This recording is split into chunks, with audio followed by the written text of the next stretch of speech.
खास बात ये थी कि मैं एक दिन एक प्रेस नोट टाइप करवा रहा था, एक टाइपिस्ट लड़के के पास टाइप करवा रहा था।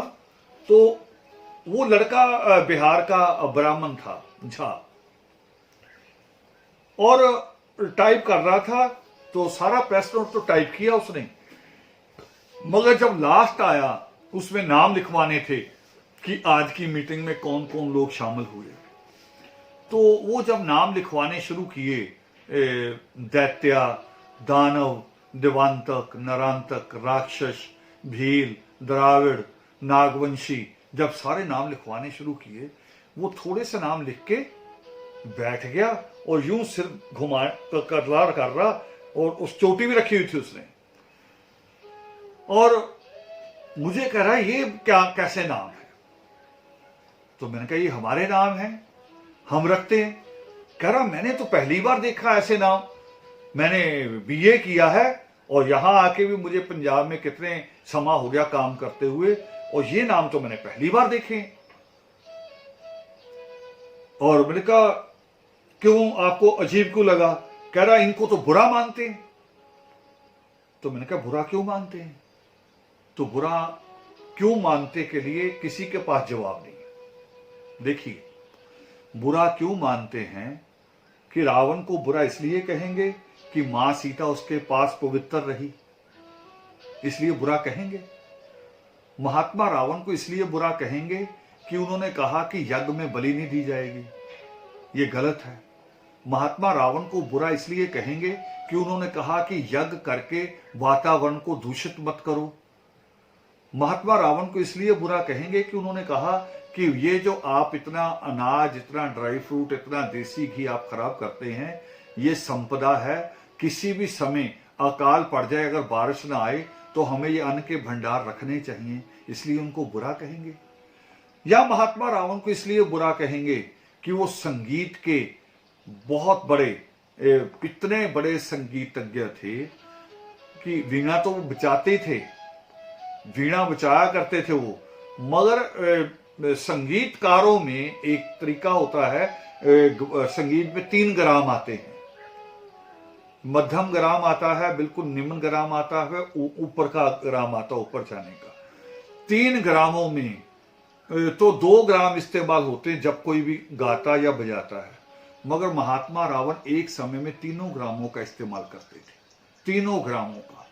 और वीणा बजाया करते थे जब कभी अलग होते थे, जब उनको मानसिक शांति या मनन करना होता था तो वीणा लेके बैठते थे, फिर उन बातों पे चिंतन करते थे। महात्मा रावण जब अंतिम समय उनका मृत्यु हुई, जब उन दिनों जो उनकी लैब के अंदर जो एक्सपेरिमेंट चल रहा था, वो ये चल रहा था कि सोने की चमक के साथ साथ, सोने की चमक के साथ साथ उसमें महक भी होनी चाहिए।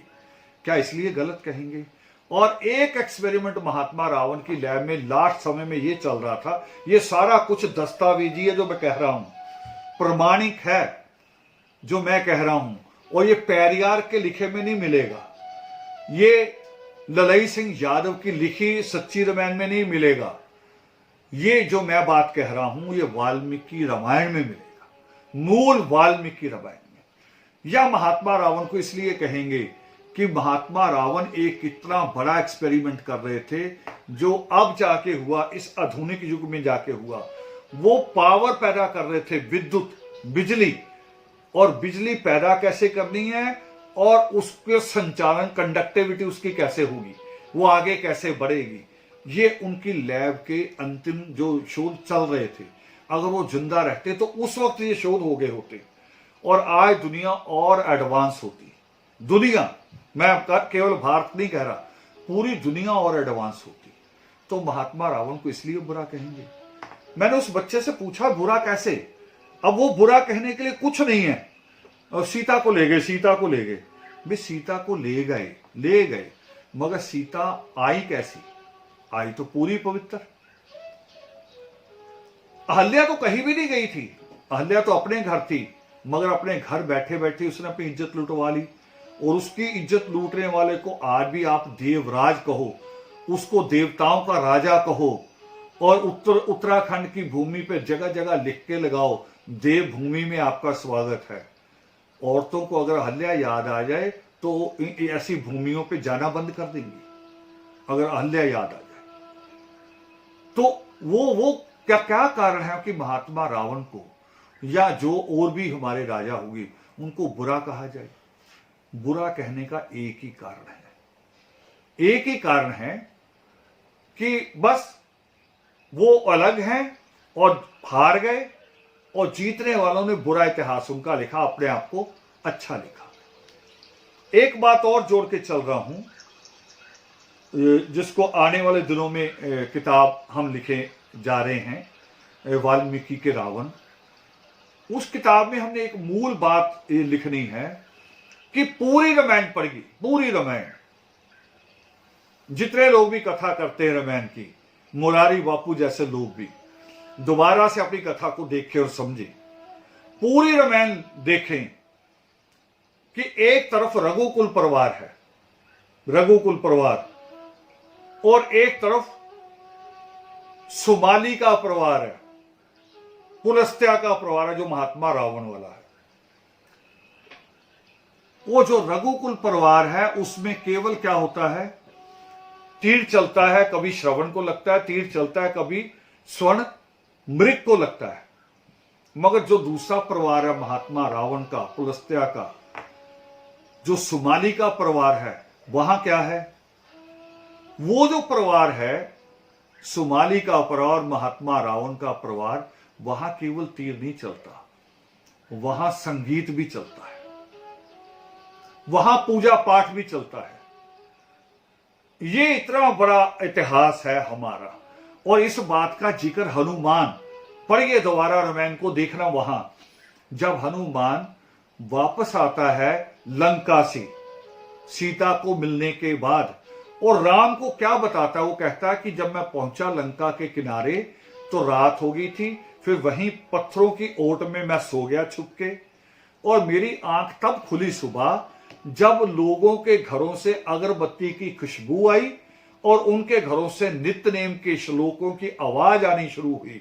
जब लोगों ने योग शिष्ट पढ़ना शुरू किया, उन मंत्रों की आवाज मेरे कानों में पड़ी, तब मेरी आंख खुली। ये हनुमान के शब्द है जो राम को बता रहा है कि लंका कैसी है।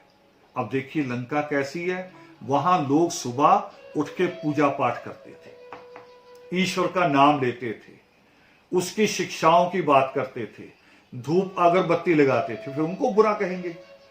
फिर मैंने उस बच्चे से कहा, जो आप भी कर सकते हैं बात, मैंने उस बच्चे से कहा कि कभी नया घर बनते देखा है, नई दुकान, नई फैक्ट्री कर रहा, तो मैं कहा जब वो बनती है तो बाहर दीवार जरूर बन जाती है, तो सबसे पहला काम क्या करते हैं,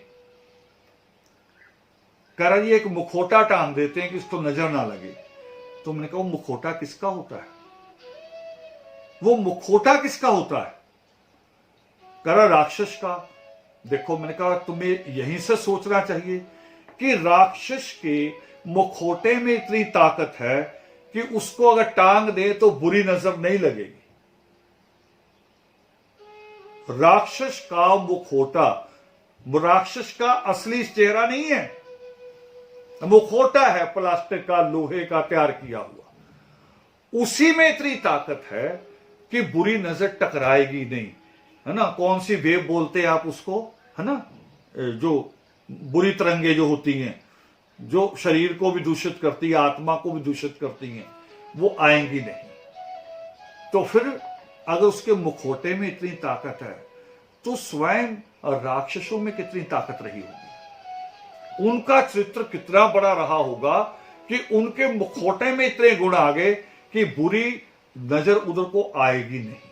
ये कितनी बड़ी बात है।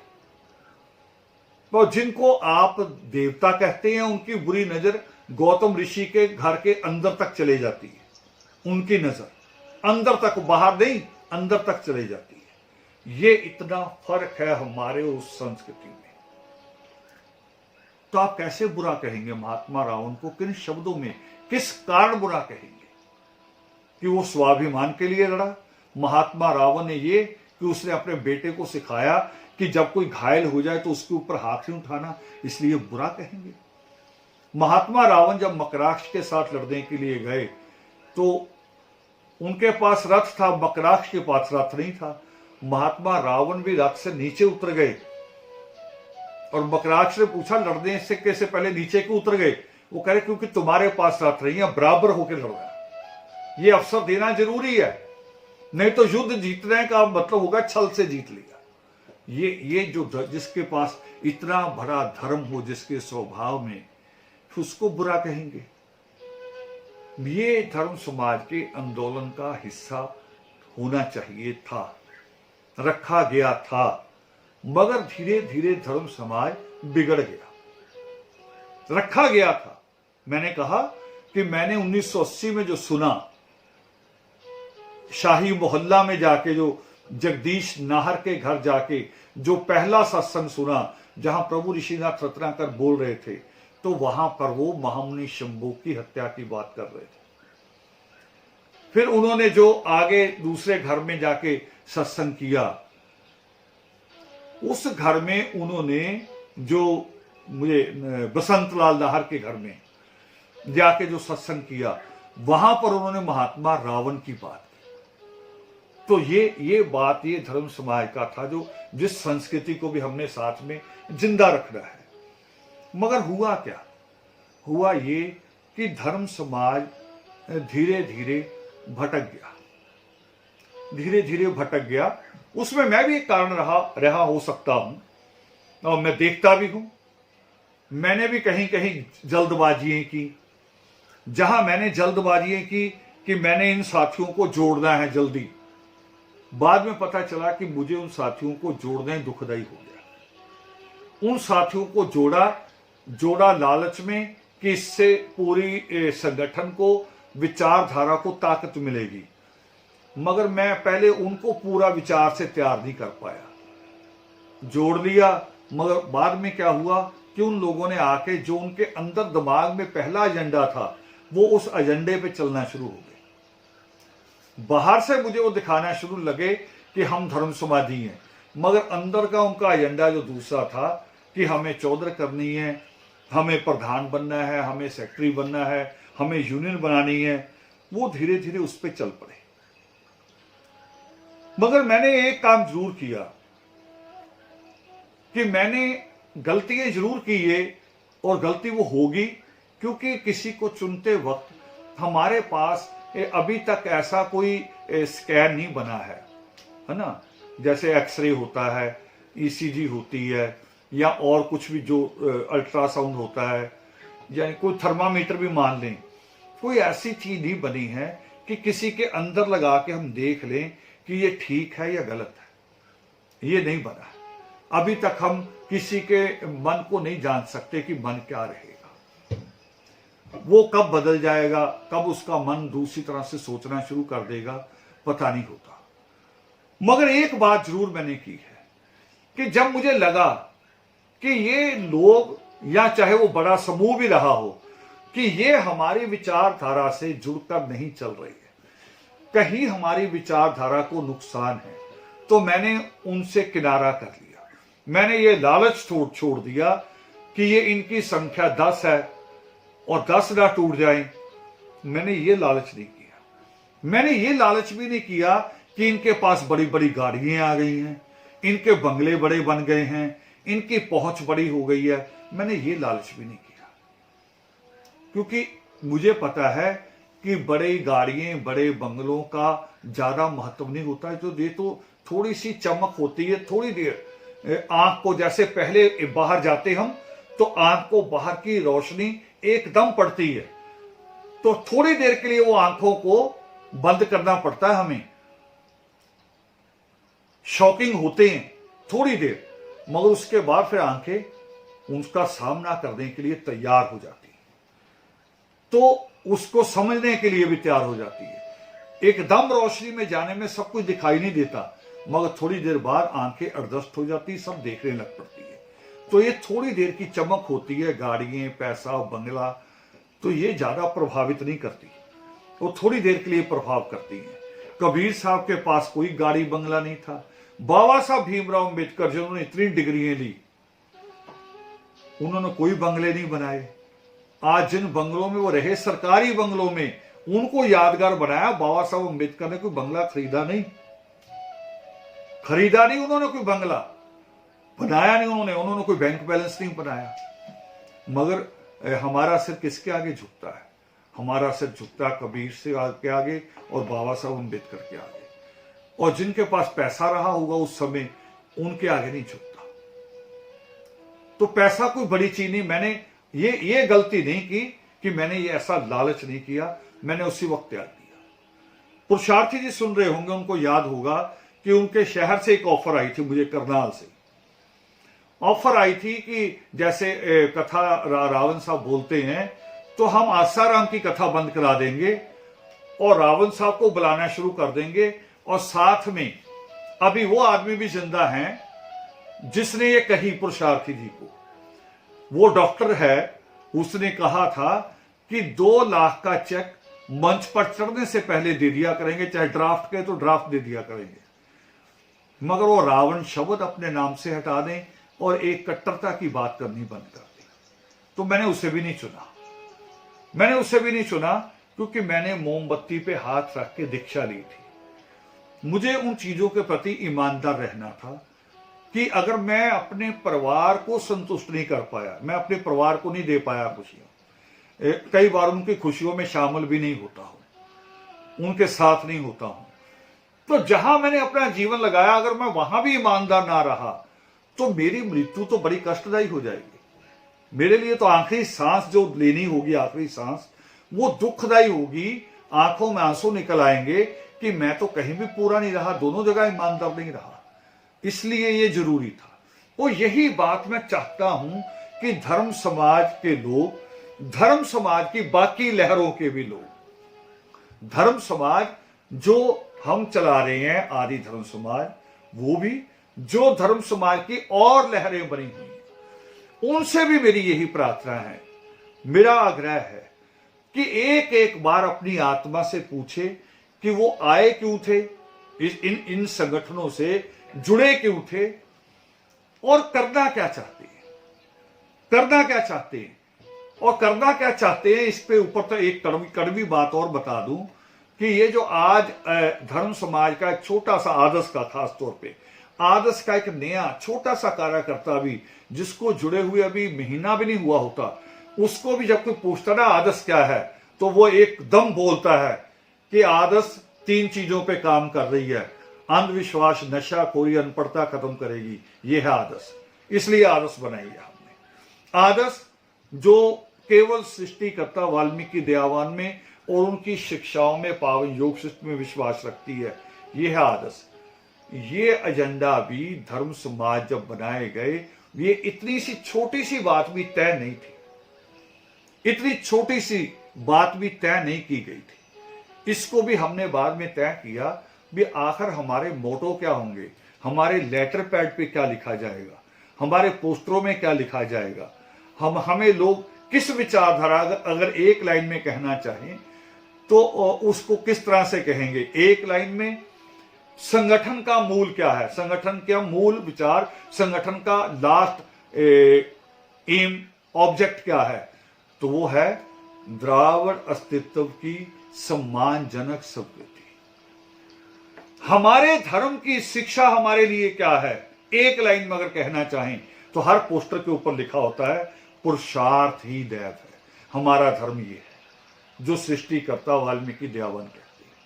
हमने ये सारी बातें तय की हैं क्योंकि यही बातें होती हैं जो किसी धर्म के लिए और समाज के लिए, उसकी पहचान के लिए काम करती हैं। पहचान पे भी कोशिश करते हैं हम। और मैं और बात कहना चाह रहा हूं, छोटी सी एक मिसाल के बाद आगे बढ़ूंगा।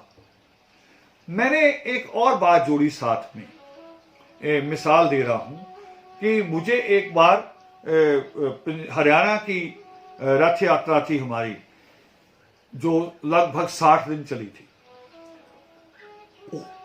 उसके बाद मैं जब करनाल गया यात्रा के बाद, तो करनाल के साथियों ने मुझे कमलेश्वर भवन में बिठाया। वहां उनका एक बनाई हुई प्रॉपर्टी है, तो उसमें बिठा के मुझे उन्होंने कहा कि आप अब आए थे जब आपकी यात्रा थी, यानी कहने का मतलब जब मुझे मतलब था तब आप आए करनाल, और उससे पहले आप लुधियाना से चलते हो, अमृतसर से चलते हो, अंबाला निकलते हो, कुरुक्षेत्र, करनाल को पार करके बाईपास पानीपत जाते हो, दिल्ली जाते हो, मगर करनाल नहीं आते थे, क्यों?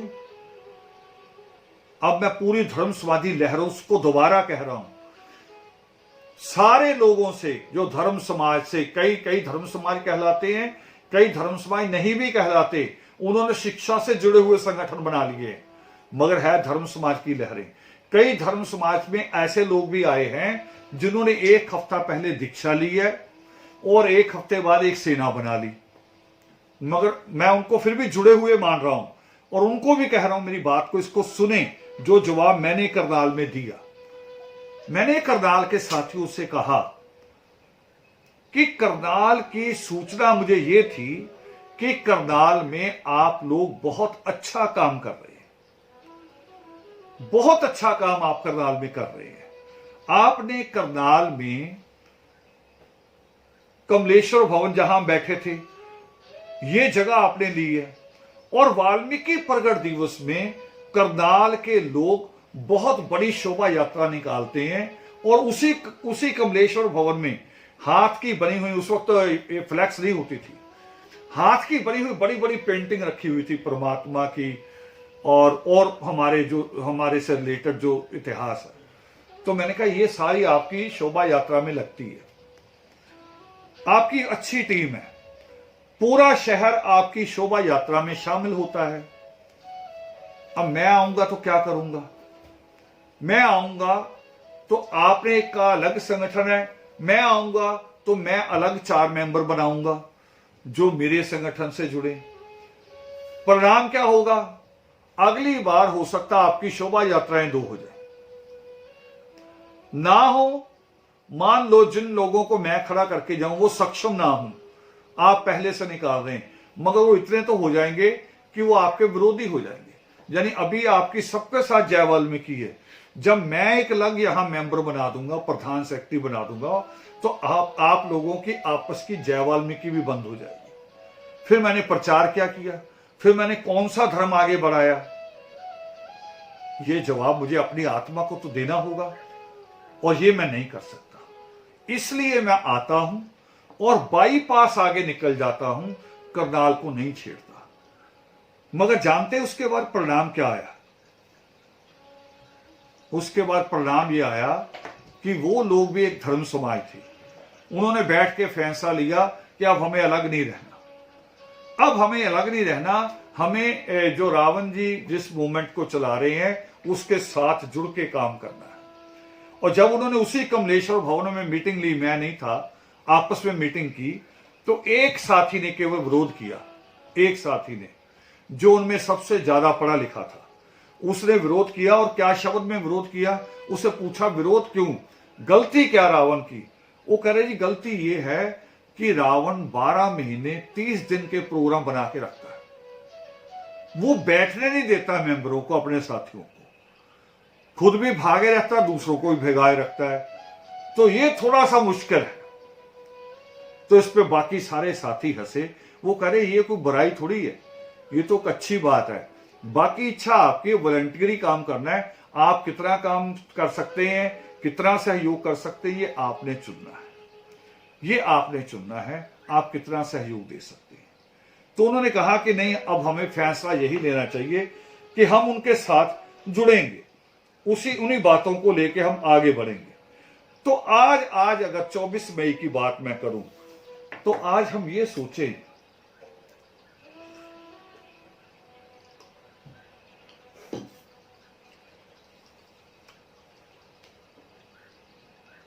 कि धर्म समाज कितने सफल हुए हैं, तो मैं उसमें बहुत सारी असफलताएं देखता हूं।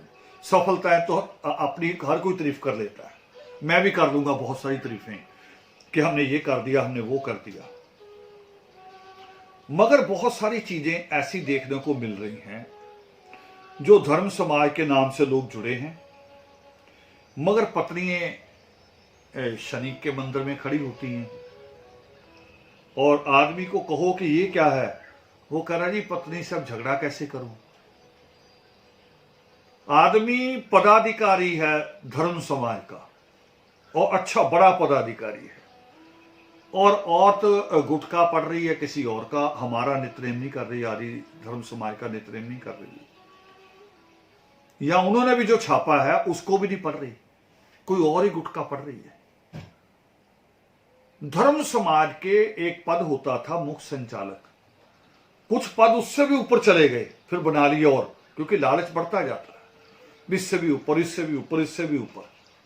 अब नीचे वालों को ऊपर आना था तो मुख्य संचालक कहां जाता बेचारा, वो जनरल मेंबर बनकर तो बैठा नहीं, भी कोई नहीं जनरल भी रहूंगा तब भी मैं पहले रहा हूं। अब जो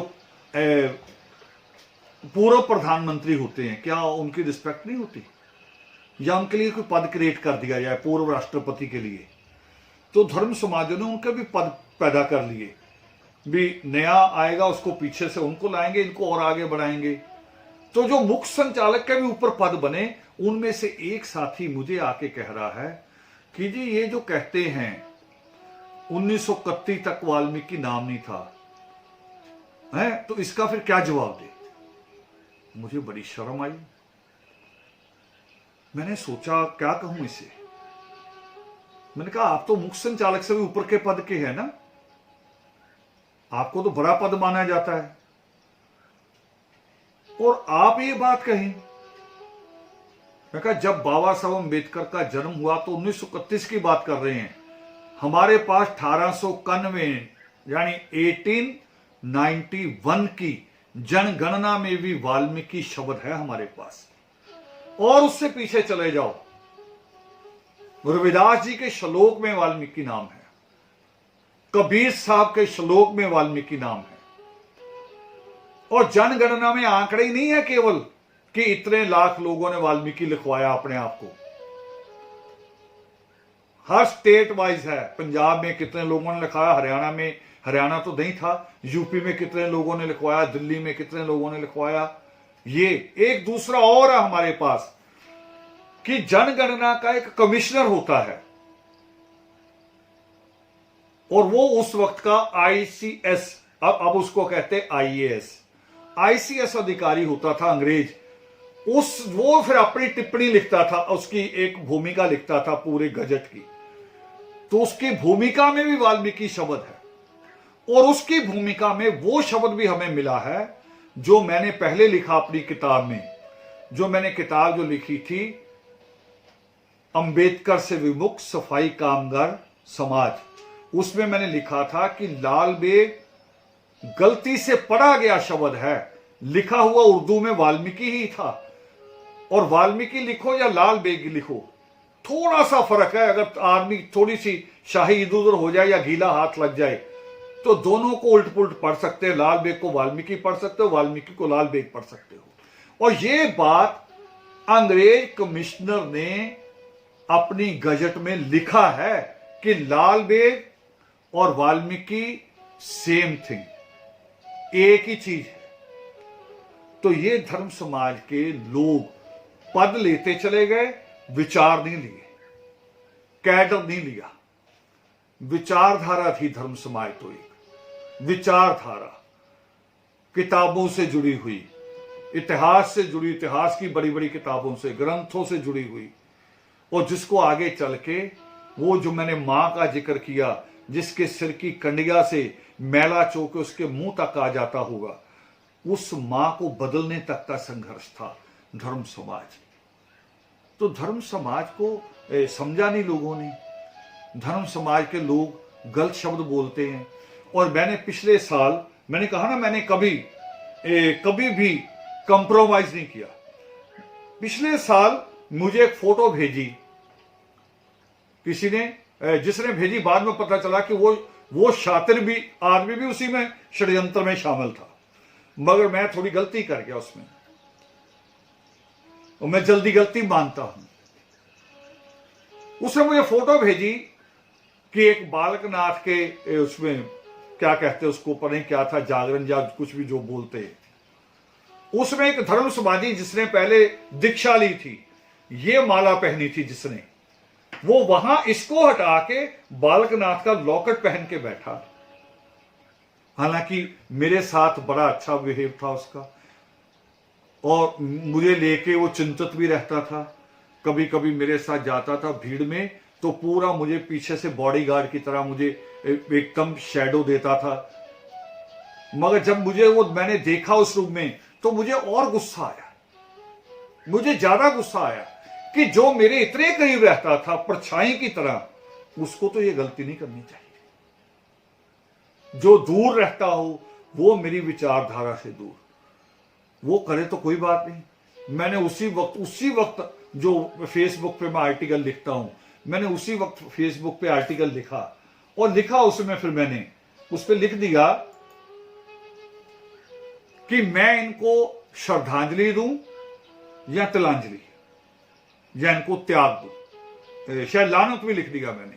गुस्सा था मुझे, क्योंकि मैं धर्म के साथ कंप्रोमाइज नहीं करता, विचारधारा के साथ कंप्रोमाइज नहीं करता और आगे भी नहीं करूंगा। कोई भी हो, कितना भी प्रिय हो मेरे साथ, कितना भी वो मेरे ऊपर, क्योंकि मेरे साधन तो आप ही लोग जुटाते हो, कितने भी मेरे ऊपर खर्चे भी किए हों, मगर विचार को जब भंग करोगे तो फिर मैं आपके साथ खड़ा नहीं पाऊंगा। तो मैंने वो किया। तो बाद में मुझे पता चला, एक बात तो ये पता चली, जिसने फोटो भेजी वो भी वही था, वो दुष्ट भी वही था।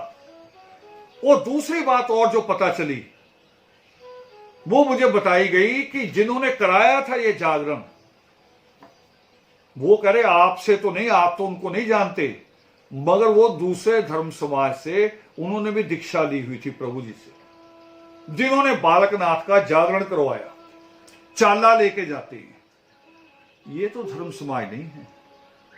उसके बाद भी धर्म समाजी कहलाना, ये तो प्रभु जी की आत्मा को भी कष्ट देना है, उनको भी दुख देना है। ये धर्म समाज नहीं है, ये उसकी बुनियाद नहीं है।